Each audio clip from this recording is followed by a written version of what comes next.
నల్గొండ వెళ్తాం. నల్గొండలో మా ప్రతినిధి కిరణ్ మనకి అందుబాటులో ఉన్నారు. ప్రధానంగా చూసుకుంటే అక్కడ ఉమ్మడి నల్గొండలో కాంగ్రెస్ బీఆర్ఎస్ నేతల మధ్య పేలుతున్నటువంటి మాటల వారు ఒక మాటల తోటల పేలుతున్నటువంటి పరిస్థితి కనిపిస్తుంది.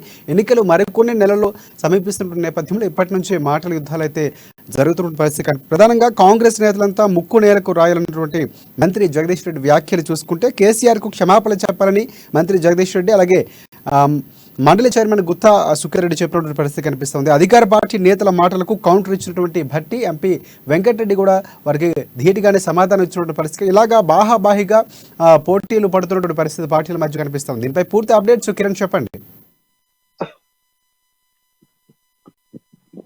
రాజశేఖర్, ముఖ్యంగా ఉమ్మడి నల్గొండ జిల్లాలో గత 2-3 రోజులుగా అధికార బీఆర్ఎస్ పార్టీతో పాటు కాంగ్రెస్ పార్టీ నాయకులు ఒకరిపై ఒకరు ఘాటైన విమర్శలు చేసుకోవడంతో రాజకీయాలు కాస్త వేడెక్కినట్టే చెప్పవచ్చు. గత 4-5 రోజులుగా బట్టి విక్రమార్క ఉమ్మడి నల్గొండ జిల్లాలోని దేవరకొండ నుంచి పాదయాత్ర చేపట్టడం జరిగింది. జిల్లాకు చెందినటువంటి మంత్రి జగదీష్ రెడ్డి, అదే విధంగా శాసన మండలి చైర్మన్ గుత్తా సుఖేందర్ రెడ్డి జిల్లాకు ఏం చేశారని, ఎస్ఎల్బీసీ సొరంగ మార్గం ఇప్పటి వరకు పూర్తి చేయలేదని, అదే విధంగా ముఖ్యమంత్రి కేసీఆర్ చేపట్టినటువంటి శంకుస్థాపన చేసినటువంటి డిండి ఎత్తిపోతల ప్రాజెక్టు ఇంతవరకు పూర్తి కాలేదని, వీరంతా దద్దమ్మలని కూడా ఆయన బట్టి విక్రమార్క విమర్శించడం జరిగింది.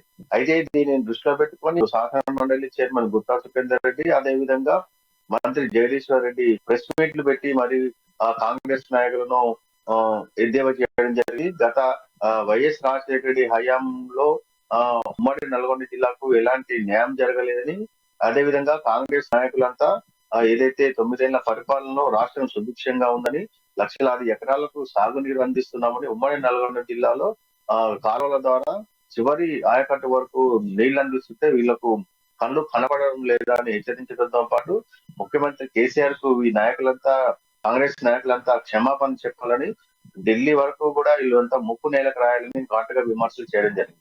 దీంతో మరోమారు నిన్న రాత్రి బట్టి విక్రమార్క పాదయాత్రకు వచ్చినటువంటి కొమ్మటిరెడ్డి వెంకరెడ్డి మాట్లాడుతూ ఏదైతే మంత్రి జగదీశ్వర్ రెడ్డి చేసిన కామెంట్లపై ఆయన ఘాటుగా స్పందించడం జరిగింది. వేలాది కోట్ల రూపాయలతో హైదరాబాద్ లో అక్రమంగా కోట్లాది రూపాయలు మంత్రి జగదీశ్వర్ రెడ్డి సంపాదించాడని, అదే విధంగా ఒక హత్య కేసులో జగదీశ్వర్ రెడ్డి నిందితులని కూడా ఘాటైన విమర్శలు చేయడంతో ఒక్కసారిగా రాజకీయం వేడెక్కిందని చెప్పవచ్చు.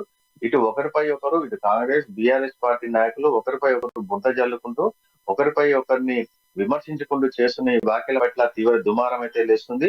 ఇటు గుత్తా సుఖేందర్ రెడ్డి, అధికార పార్టీకి చెందినటువంటి మంత్రి జగదీశ్వర్ రెడ్డి, ఇటు బట్టి విక్రమార్కను, అదేవిధంగా జిల్లా కాంగ్రెస్ నాయకులు కోమటిరెడ్డి వెంకరెడ్డిని వీళ్ళు తీవ్రంగా విమర్శించడంతో వారు కూడా వీళ్ళకు అదే విధంగా ఘాటైన సమాధానం చెప్పడంతో ఇటు బీఆర్ఎస్ ఇటు టీఆర్ఎస్ పార్టీల మధ్య అయితే ఘాటైన విమర్శలకు కేంద్ర బిందువుగా మారిందని చెప్పవచ్చు. ఏదేమైనప్పుడు కూడా గత కాంగ్రెస్ హయాంలో ఉమ్మడి నల్గొండ జిల్లాకు ఒరిగిందేం లేదని ఇటు బీఆర్ఎస్ ఆరోపిస్తుండగా, టీఆర్ఎస్ నాయకులు ఇంతవరకు కాళేశ్వరం ప్రాజెక్టు లక్షలాది కోట్ల రూపాయలతో అప్పుల పాలు చేసి కాళేశ్వరం ప్రాజెక్టు నిర్మించిన ఒక ఎకరాన్ని కూడా సాగు తాగురు అందిలేకపోయారని, అదేవిధంగా ఉమ్మడి నల్గొండ జిల్లాలోని ఎస్ఎల్బీసీ సొరంగ మార్గం కావచ్చు, డిండి ఎత్తిపోతలు కావచ్చు, నక్కలగండి ఇవన్నీ ప్రాజెక్టులకు శంకుస్థాపన చేసినారే తప్ప నిధులు లేమితో కొట్టుమిట్టాడుతున్నాయని, కోట్లాది రూపాయల అప్పుల పాలు చేసి రాష్ట్రాన్ని దివాలా అందరూ విమర్శించడంతో దానికి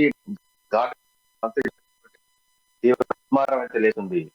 రాజశేఖర్, కొన్ని రోజులుగా చూసుకుంటే కాంగ్రెస్ పార్టీ ఏదైతే కర్ణాటక ఎన్నికల్లో విజయం సాధించిన తర్వాత కొంచెం ఒక స్వరం పెంచి కామెంట్ చేస్తున్నటువంటి పరిస్థితి కనిపిస్తుంది అధికార బీఆర్ఎస్ పార్టీ పైన. అంటే ఇదే నేపథ్యంలో బీఎస్ పార్టీ కూడా బీజేపీని ఎక్కువగా విమర్శించినటువంటి పరిస్థితులు ఉన్నాయి, బీజేపీ నేతలు కూడా. కానీ ఇప్పుడు వర్షన్ మారింది, పూర్తిగా కాంగ్రెస్ పార్టీని టార్గెట్ చేస్తూ చేస్తున్నటువంటి పరిస్థితి కూడా కనిపిస్తుంది. అంటే ప్రతిపక్షాలని మార్చే ప్రయత్నం ఏమైనా జరుగుతుందా, లేకపోతే అంత ఎన్నికల స్టంట్గానే మనం భావించవచ్చు అంటారా?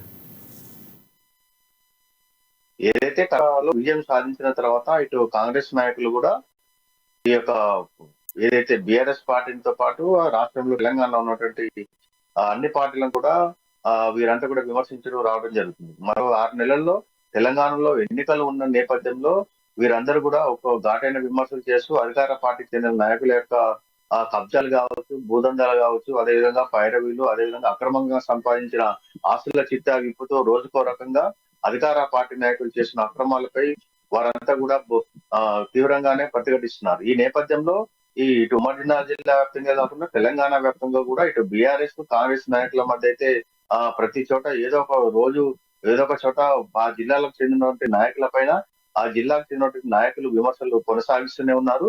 అందులో ఈ ఎలక్షన్ లో స్టంట్ లో భాగంగా ఇదంతా చెప్పవచ్చు. ఎందుకంటే ఇప్పటికే బట్టి విక్రమార్క పాదయాత్ర నల్గొండ జిల్లాలో మాకు ఒక వారం రోజుల పాటు కొనసాగనుంది. ఆయన ఏ యొక్క నియోజకవర్గంలో పర్యటిస్తుందో ఆ యొక్క నియోజకవర్గంలో ఇక కాంగ్రెస్ పార్టీ శ్రేణులంతా కూడా మద్దతు తెలుపడంతో ఆ యొక్క లో కూడా జోరు పెరిగిందని చెప్పవచ్చు. ఆ జోషును చేస్తున్నటువంటి యొక్క ఆ యాత్రలో వీరందరూ కూడా నాయకులందరూ కూడా పాల్గొని విమర్శలు చేస్తున్నటువంటి పర్వం అయితే కనబడుతుంది. మొత్తానికి ఇటు టిఆర్ఎస్ పార్టీతో పాటు బీఆర్ఎస్ పార్టీ నాయకుల మధ్య అయితే రోజు రోజుకి విమర్శల పర్వం కొనసాగుతూనే ఉంది.